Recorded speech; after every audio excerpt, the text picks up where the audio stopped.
A educação, ela era reservada ao homem por um viés positivista, né, extremamente conservador, que dizia que a mulher era o centro da emoção, o ninho do amor, e o homem o centro da razão.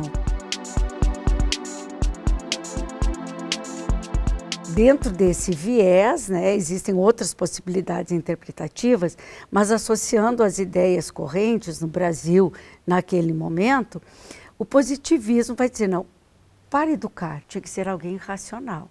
E racional, para aquela sociedade, era o homem.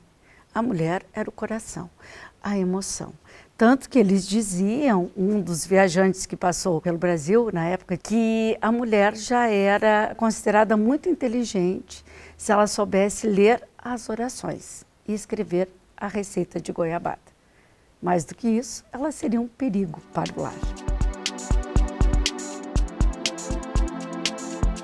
Na nossa região, especificamente, a gente tem um problema muito sério no final do século XIX e começo do XX, que é a ausência de professores. Se constituem as escolas étnicas. Mas quem eram os professores? Eram os homens, um pouco mais letrados. Associando isso a essa questão de que a mulher que sai de casa para trabalhar, ela não era, entre aspas, bem vista no contexto da comunidade por muito tempo, não só no século XIX, mas por muitas décadas do século XX, as mulheres que trabalhavam fora de casa, sobretudo as mulheres mais pobres economicamente, elas recebiam uma cadernetinha com o nome delas e a profissão artista, sendo que este artista,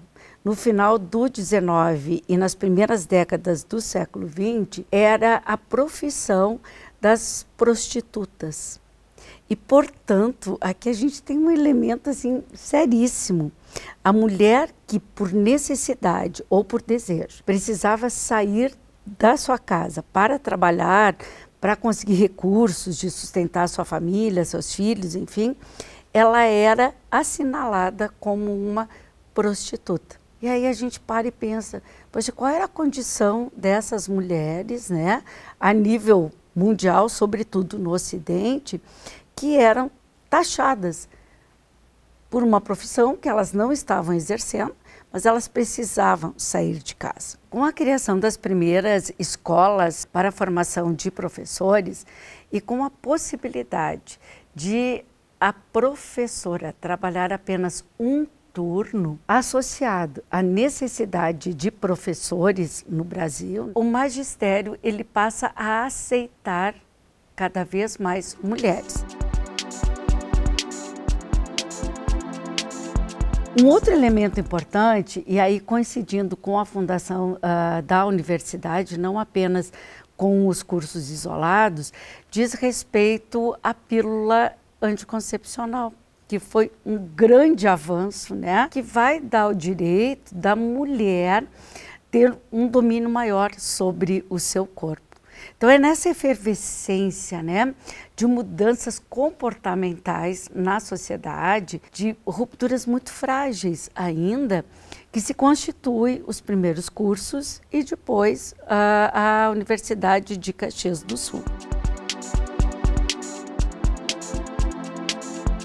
Ao pesquisar para fazer a tese de doutoramento, eu comecei a me dar conta da ausência quase total das mulheres desde a década de 50. Eu fui percebendo que a maior parte das pessoas que frequentavam e que estavam na universidade como gestores, como professores, eram maciçamente homens.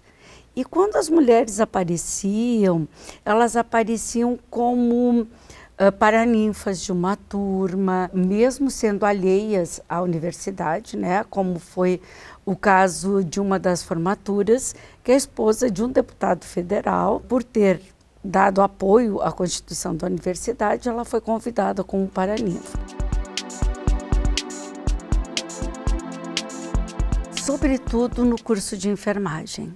Era o curso que a gente mais tinha lá na década de 60, a participação de mulheres como professoras, sendo que as primeiras turmas de enfermagem elas eram compostas apenas por meninas. E aqui é muito legal a gente pensar que nos cursos, principalmente os relacionados à educação, que vão surgir com além de artes, né, com a Faculdade de Filosofia, a gente vai ter várias mulheres como professoras, mas ainda em número menor do que o de homens.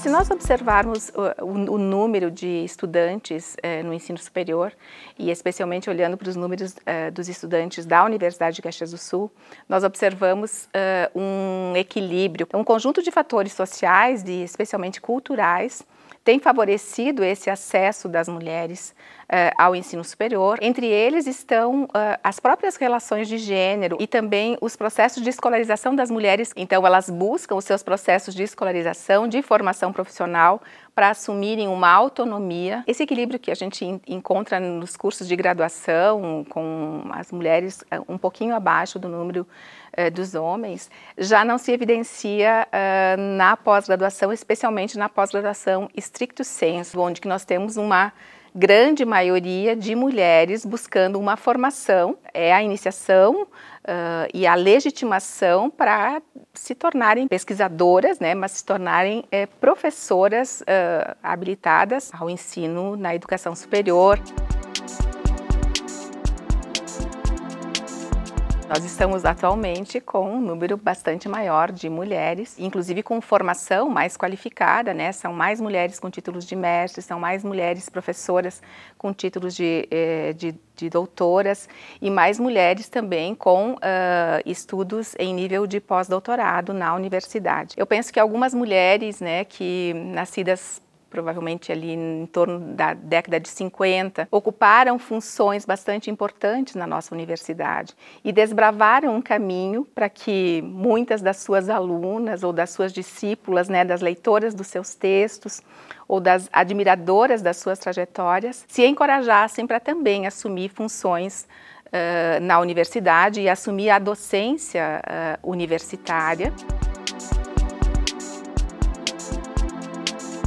Não costuma ser natural nós falarmos, né, ou talvez organizarmos um programa para falar sobre homens na ciência, porque isso já está naturalizado, parece que é normal, é natural que o homem esteja presente na ciência, na educação superior ou nos múltiplos espaços de atuação profissional que a sociedade oportuniza. Já quando tratamos de discutir sobre a presença das mulheres na universidade ou das mulheres na ciência, isso não é natural. A história mostra uma defasagem nesses processos e há necessidade de indução. Então tem um conjunto de elementos que são, digamos assim, objetivos, que é o fomento, se tiver incentivo, se tiver bolsas, se tiver oportunidades, as mulheres aproveitam, mas também tem um conjunto de outros elementos que são de ordem subjetiva.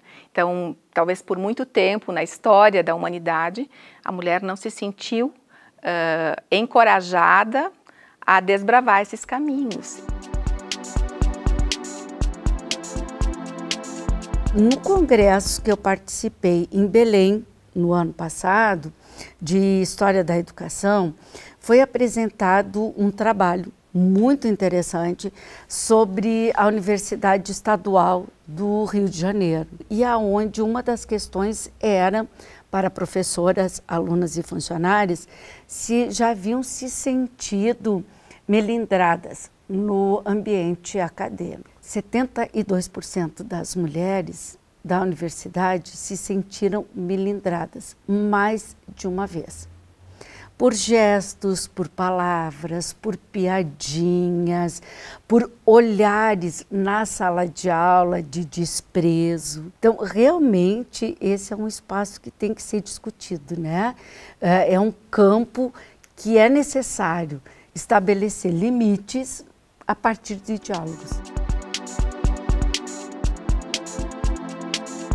Se nós observarmos os números das mulheres pesquisadoras na Universidade de Caxias do Sul, nós temos que comemorar pelo posicionamento que as mulheres atingiram, sendo a maioria das pesquisadoras. das pesquisadoras institucionalizadas, né? Mas também as mulheres pesquisadoras da UFSC são a maioria em bolsas de produtividade em pesquisa, né, e conferidas por um dos nossos órgãos máximos de fomento, que é o CNPq. É uma grande distinção nacional fazer parte desse rol de pesquisadores que são reconhecidos e legitimados, né, como pesquisadores pelo CNPq. Agora, já em nível nacional, esse comportamento não é bem assim. Não temos as mulheres em posição tão de igualdade em relação aos homens. Isso provavelmente aconteça porque o maior número de bolsas esteja no âmbito das áreas tecnológicas, das ciências exatas, no âmbito das engenharias. E nós temos um número menor de mulheres atuando nessas áreas, mas o número já é bastante diferente do que algumas décadas atrás. Se olharmos então para a presença das mulheres na universidade e olharmos para a presença das mulheres na alta gestão, nós vamos observar que ao longo da história e ainda no presente, a grande maioria das funções elas são exercidas por homens. Embora tenhamos avançado, não é? Ainda são poucas as mulheres que participam, como pró-reitoras, vice-reitoras. Há dois fatores aí que nós temos que analisar. Um deles é quais são as oportunidades para essas mulheres ocuparem essas funções, e o outro é em que medida que as mulheres se sentem encorajadas e estão dispostas a desempenhar essas funções.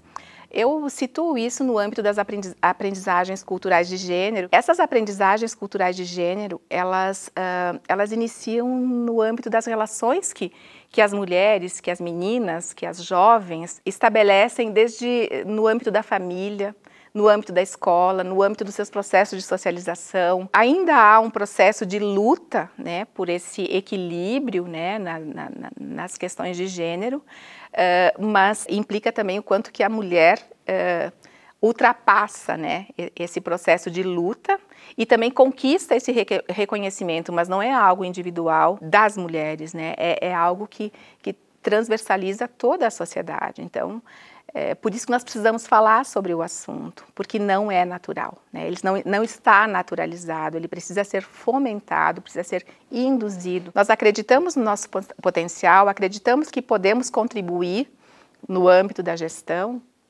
Esse é um elemento, mas ao mesmo tempo tem um outro elemento, em que medida que eu, como cidadã, como mulher, exercendo determinadas funções e também saindo dessa zona de conforto, exercendo algo que vai me exigir, também posso inspirar outras mulheres de que é possível. Nós podemos nos relacionar em equilíbrio, sermos respeitadas e também mostrarmos o nosso potencial no âmbito da gestão ou no âmbito de qualquer outra função que nós desejamos exercitar.